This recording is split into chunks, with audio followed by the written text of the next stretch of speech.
Hello, friends, and a warm welcome to the Slow Living Collective. This is a podcast about slowing down, living seasonally, and embracing an intentional life.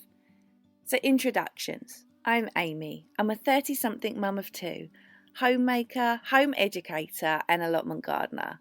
And these podcasts are love notes from me, sharing the things that I sometimes need to hear myself as well. In these episodes, I'm going to delve into what it means to walk a different path, to stepping outside societal norms and embracing all the beauty that it provides. From educating our children outside of the school system, living in a small home by choice, surrounding ourselves with a life of intention instead of living a life by default. I welcome you to come on this journey with me and open your mind to maybe a different way of living. I hope you find what you're looking for within the words of these podcasts, and I hope they speak to you in your own unique way.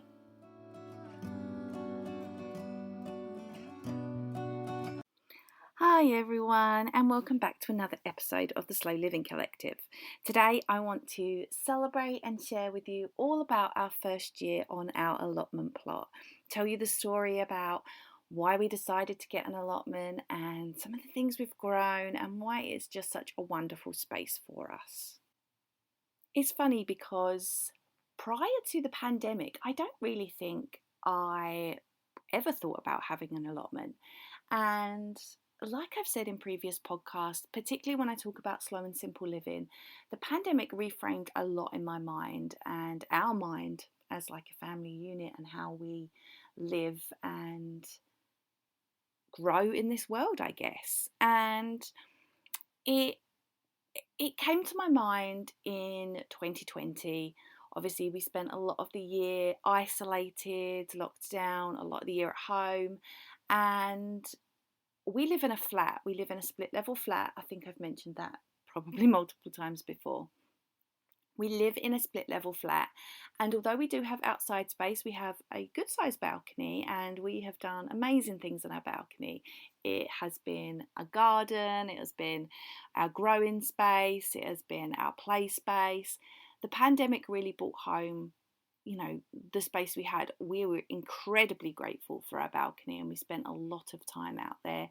And again, last year, throughout the early months of my son being born and being a baby and not wanting to stray too far from home, that was a wonderful space for us as well. It was around October 2020 when I started to think about having an allotment and what a wonderful space that would be for us, the adults in our family, to grow our own food and be less reliant on, what is available locally. We use the supermarket to some extent. We also use the farm shop, and we like to live in this seasonal pattern. We like to eat seasonally, the things that are in season. We live in a world now where we can, fly in our strawberries from anywhere, and that comes with a hefty carbon footprint. And so we wanted to live more seasonally anyway, and we try and do that with the things that are available. Even if we're purchasing at a supermarket, we find out what's actually in season, and therefore you're more likely to get something that hasn't got this huge footprint attached to it. There's a lot to be said about trying to live seasonally and have like less of this footprint when it comes to our food, certainly for us. And the idea of being able to grow some of our food as well, while we would be away from, far away from being self-sufficient, it is something that we want to work towards and grow towards. So suddenly an allotment became this sort of very attractive idea, and I put myself down on the list. This was October 2020, and I was very early pregnant with my son at the time. And I didn't know how long it would take for it to come up on the list. I'd heard horror stories about in some areas the list to get an allotment is like around 10 years. And I was thinking, oh goodness, I really hope that that's not going to be the case here. But, I put myself down on the list because, as soon as I put myself down on the list, at least I was on the list. And then, I was just sort of mildly hopeful that it wouldn't take too long. what we did find was that we were incredibly lucky, because one day in October 2021, just a year after we went on the list, I received a letter from the local council addressed to me. And so I picked it up off the mat, and I was like, why are the council writing to me? Anyway, pulled the letter open, and there it was. I had been offered the chance for an allotment. I responded immediately, booked in that appointment to go and see the plot that was on offer. And actually, in the time it took between, I think it was like just a few days, probably about less than a week, I know that, I actually walked past the allotment to see, because the plot was actually very visible from the front gate. And, I sort of looked through and, had some of these ideas on what it would be like. So it was the next week, we went to see the plot. We met up with a guy from the council, and he actually said another plot had become available, and so it was up to me. I could decide which plot I wanted. So there was this one at the front, which was the original plot that was on offer. It was a square plot. It was very overgrown, lots of like fruit bushes and such. Definitely a big job in, if I would have wanted to sort of level it and build it from the ground up. It was very, very overgrown. And then there was this other plot which was sort of more narrow, but it had a lot of stuff had already been grown on it. The actual person who had had the allotment prior to myself, according to my fellow plot holders, hadn't actually been there that long. So, and I don't know who was there prior to that, and they didn't really see this person very much. So this narrow plot, it had quite a lot of stuff in it already. It wasn't laid out how I would have laid it out, but it was a lot more manageable considering I had not even a 6-month-old at the time. So I thought, I was very much leaning towards that one. It was also sort of away from the front of the plot. It was a bit more quiet and a bit more quiet. I mean, allotments are not loud, but it was just a little bit more isolated, and I liked that it was sort of, a little bit out the way. I can go there and, I cannot see anybody the whole time I'm there sometimes. And so I accepted. We paid for our plot, and that was that. So we got the key in late October, I think it was, and we immediately had some ideas on what we wanted to do with the plot. We had 2 very small children at the time. Like I said, my son was only 6 months old, and my daughter was not even 3. So 2 very small children. My biggest concern was that being there, I needed them to be safe, and I also needed them not to be running on other people's plots. People work very hard on their allotments, and I wanted to be, I wanted to be mindful that while we're there and, we deserve the space as much as anybody else, my children deserve to be there as much as anyone else, I want to make sure that we're safe, we're on our plot, and, other plots are not being run over by my children. And obviously, that's part of their learning that, we don't do that. But also I needed to make sure at the time that they were safe. So one of the first things that we did was install a small fence, and that was at an additional cost to ourselves, obviously.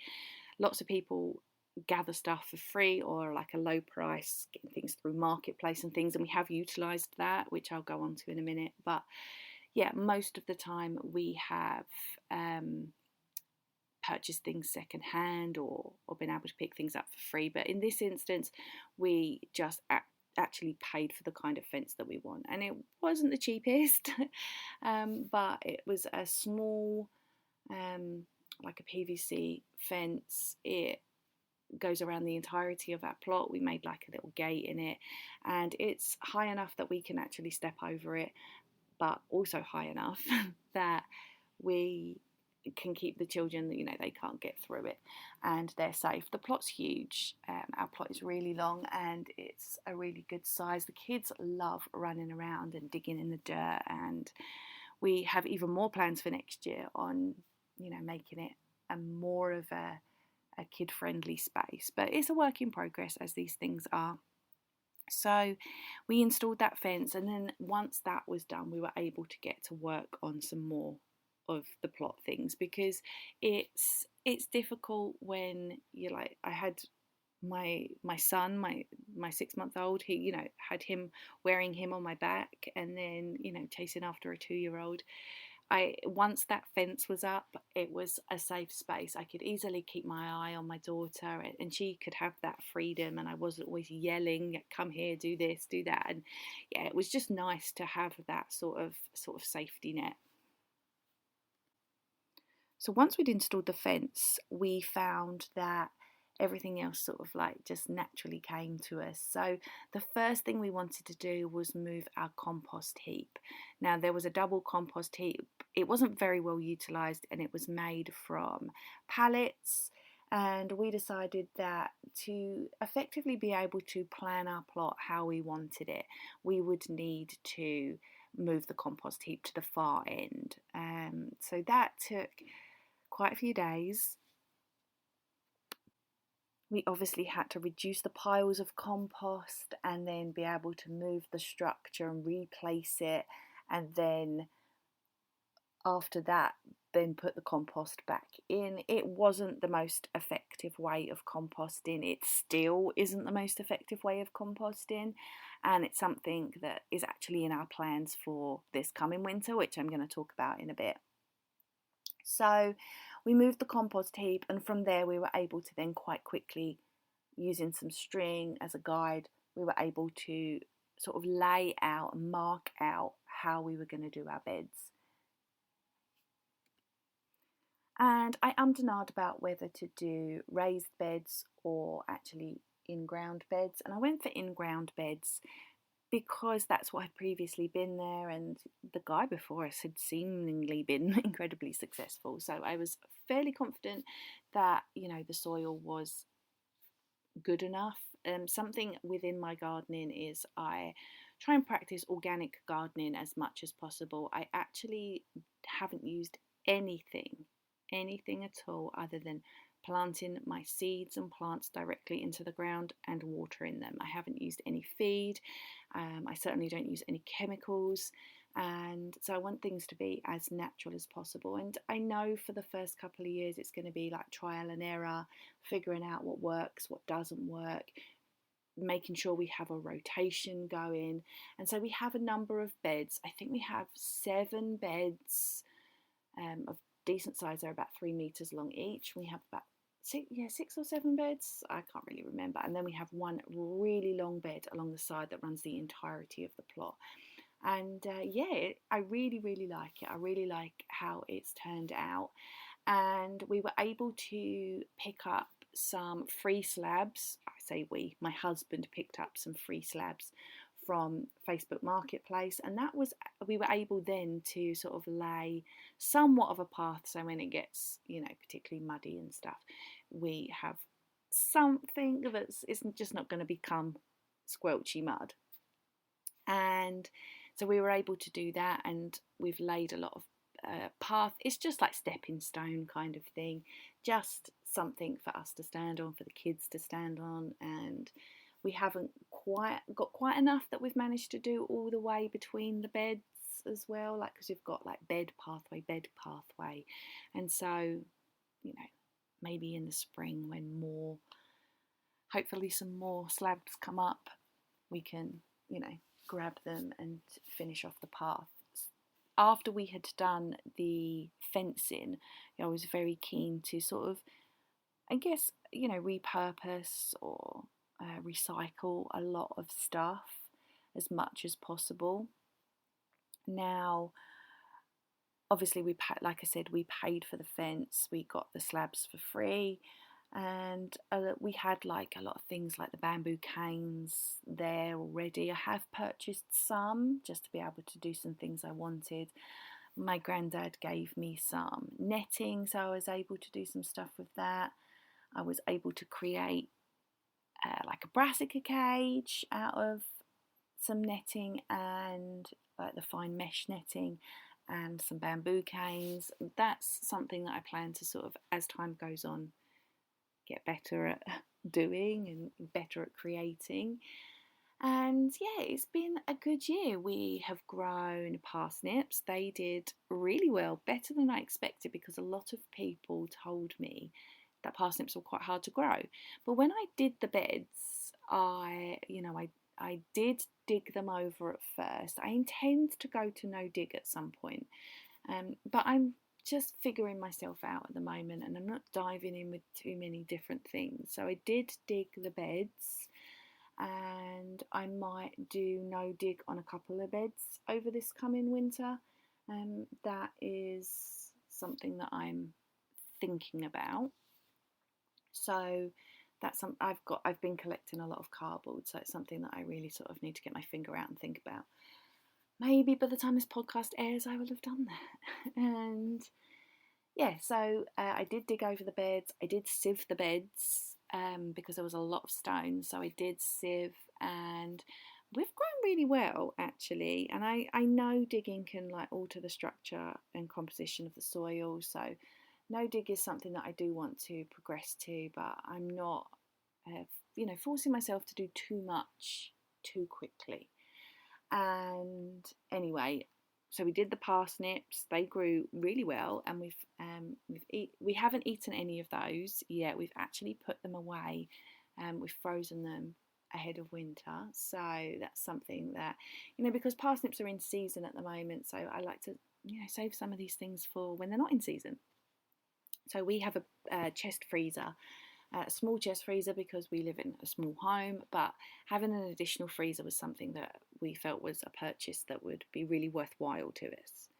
So we grew parsnips, we grew radishes, we inherited a couple of rhubarb plants, and I also bought an additional one, and so they have been going well this year. We also grew early peas and main crop peas. We grew carrots. They did okay, not brilliant. And I have done beetroot, which has been incredible. I really enjoy growing beetroot. So we had beetroot, that was incredible. We also have grown leeks. They have been fun to watch. I grew some corn. I didn't get many because they didn't germinate that well. We grew a lot of salad crop, like lots of different kinds of lettuce. We did lots of tomatoes. The tomatoes were amazing. We had a really, really good season with tomatoes. We've still got Brussels, cabbages and broccoli. We did two different types of cabbage. So we have Autumn King, which are still thriving, and we did Savoy cabbage, and we picked those and got them. We actually had some Savoy cabbage in our dinner yesterday, and so we've put a lot of it in the freezer, and that's one of the benefits, obviously, of having the additional freezer space. And we have done French beans and runner beans. My runner beans did absolutely nothing. Still growing a pumpkin, and we've got raspberry bushes and gooseberry bush. So yeah, we really threw ourselves into it, and I would say our first year has been a lot of just learning and figuring out what we like, what we don't like, what grows, what maybe was a bit more difficult, and I've got some really good ideas for the coming season. So the whole point of this podcast today is to celebrate my first year on the plot, because I am about to renew. I believe that the renewals come out this week, so that's coming up, and hopefully by the time this airs I will be diving into my second year on the plot. So something else we also did in the last year was we got a shed. Our plot didn't have a shed. We were able to get a free shed. I did pay to get it to us. It was local, but we have a micra. We have one car between us, and we have a micra. There was no way on this earth that we were going to get pieces of shed into our car, ever. So the shed was a 6x4. I didn't really want to take the time where my husband has to take the time off work to, hire a van to go and pick this up. And so we just hired a man with a van. It would have been around the same cost anyway. So, but much cheaper than getting a shed. So we were able to get that. We have a small storage shed. It's my goal to have a greenhouse. I think I'm just going to get one of those plastic ones. Now I know you've got to be careful with them. I have had 2 plastic ones on my balcony, which a bit of a different environment. But I just don't want anything more at this point. If something came up that was, glass or something like that, then, maybe I'd think about it. But at the moment, I'm thinking of purchasing something, and I've got some ideas on how to sturdy it, I guess. So ahead of the next year, we have some plans. Like I said, this year was really about finding our feet and figuring out what we want to grow and what we don't want to grow. And so I thought I would share some of the things that I've learned that I really love growing and the things that I not so much. So I'm going to keep my rhubarb plants. I'm not a great lover of rhubarb, but I have found some recipes in which I can sort of integrate it, and I do like it a bit more. And I think it's a great crop to grow on the allotment. I also want to do more pumpkins. I may buy some more raspberry canes, and I think I'm going to leave the gooseberries as they are. I'm not going to grow runner beans next year. I want to do cucumbers. I did try and grow cucumbers and they weren't very successful this year. And I've grown on my balcony for many years, and cucumbers are just not my plant. So I'm continuing to tackle them. Then I'm not going to grow radishes. I don't love radishes. They're very easy to grow, and I had a huge crop, but I don't like them. And so, yeah, I'm not going to bother with those. I'm going to do parsnips again. I'm going to do carrots again. I'm definitely going to do peas again.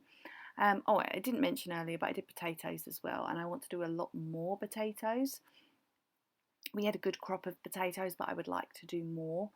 And I'm going to do beetroot and leeks again. They've worked really well. I want to do lots of tomatoes again, lots of lettuce, salady type things.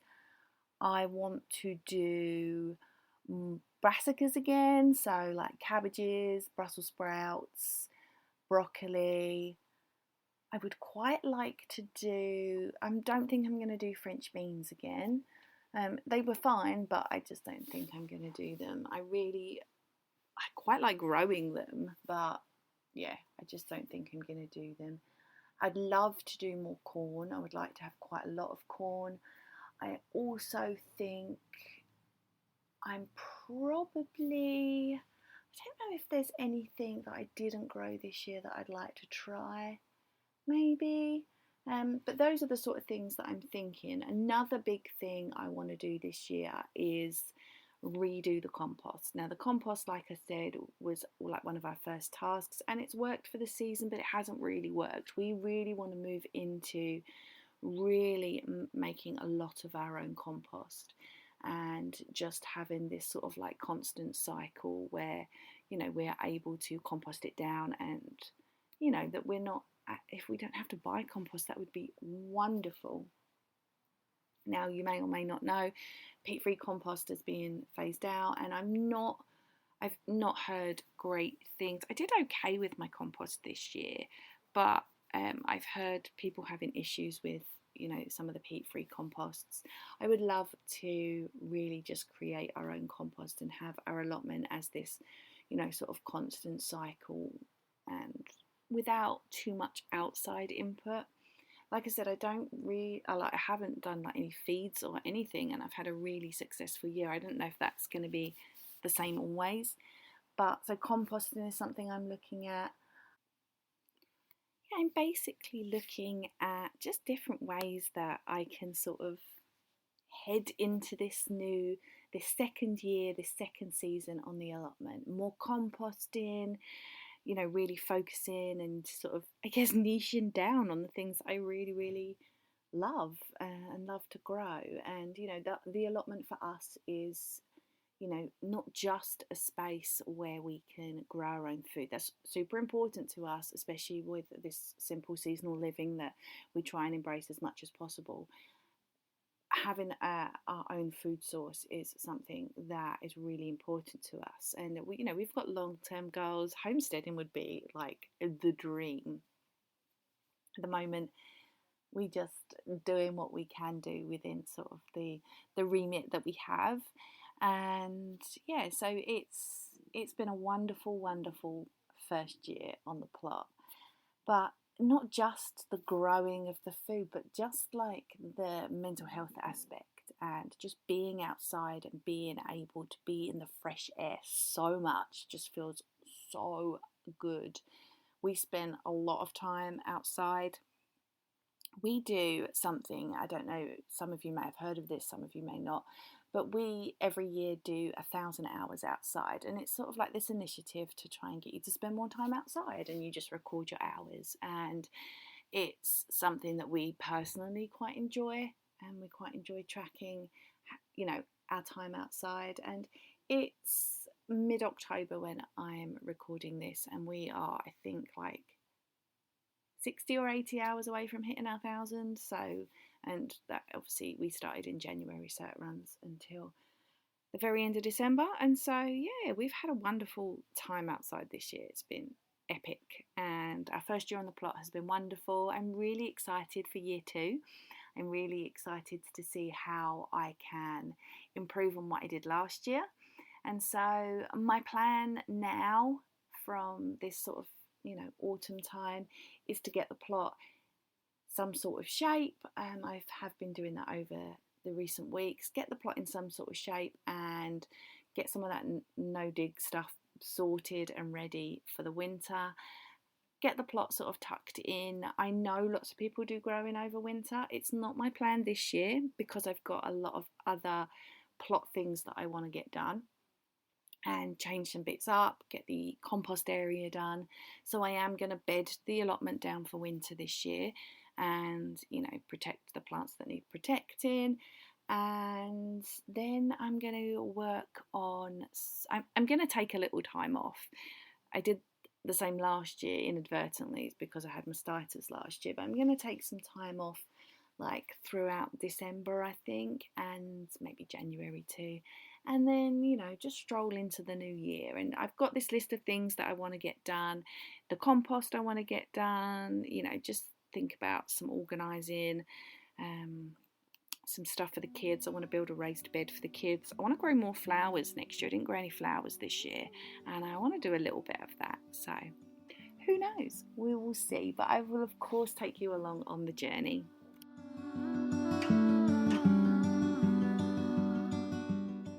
So I think that's everything. Just real true celebration of 1 year on our plot. Year 1 has been wonderful, and I'm just looking forward to what year 2 may have in store.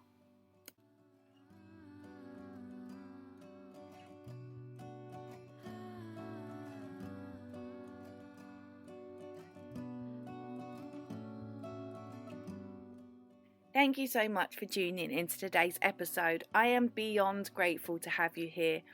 Community is so important, so I would love to chat with you over on Instagram, because Instagram is kind of my jam. You can find me over on my account, which is at Ep.14, and you can also find me on the.slowliving.collective. I will link all of the links in the info, the show notes and everything, so you can see exactly where you can find me and where.